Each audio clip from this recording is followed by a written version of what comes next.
magaalada Ceerigaab ayaa Xamel Fagara maanta lagu burburiyay khamri ay soo qabteen ciidanka booliiska halka maxkamaduhuna xabsiyo iyo ganaaxyo kala gedisan ay ku xukumeen shakhsiyaadkii gacantooda lagu soo qabtay maandooriyahan waxaana fagaariga khamrigan lagu burburinayay goobjoog ka ahaayeen barasaabka gobolka Sanaag mas'uuliyiinta waaxyaha garsoorka iyo cadaaladda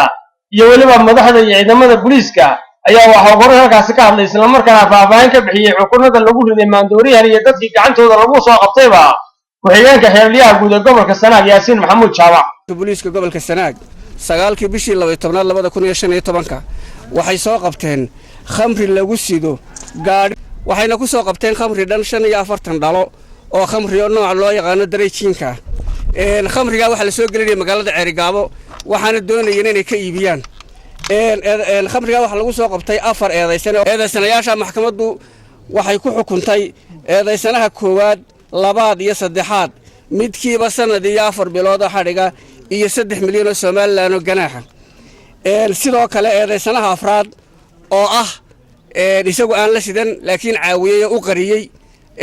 si aan booliisku u qaban waxay ku xukuntay 6 bilood xadhiga iyo 1 milyan oo ganaaxa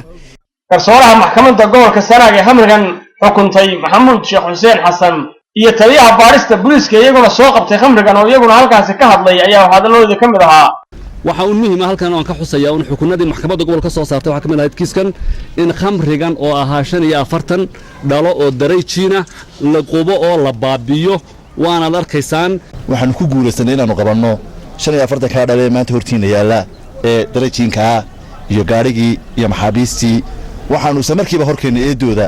iyo maragadeedii xafiiska xeeraantii maxkamadda awoodda u lahayd وأيقون هالك سكاد يسدوها وزارة عدالة قبل كسناق عبد الله حسين معي قدوميها محكمة رفعان قبل كسناق الشيخ محمد أحمد عبد الله وتلابع عدالة القاضي واحد بينه وين أديات اللغة بتقع لما أنتوا عندك صوك هقول الشيخ أمريكان إذا سنياشي وتي أديات بيقوم هاتسيهين المحكمة دونا قبل كانوا يفلسي رعفان كهدي لصواقعته إن شاء الله ونقونا ونسوق دونا إن شاء الله وقدمتينا برسالة قبل كسناق أحمد عبد الشامع وقبطة أمريكا لقوب البروني كهض يا روحي يري أديات بوحنا ما هذا يا بوليسكا كهول قليا هوشن محكمة أي هالكن ما أنت شو قرع فاك يقول كبا يقارهان قرصوريه حكم كان قريبا سلوك الحراليها عن وقت السنين كانت كمركبة كيف إيديستينا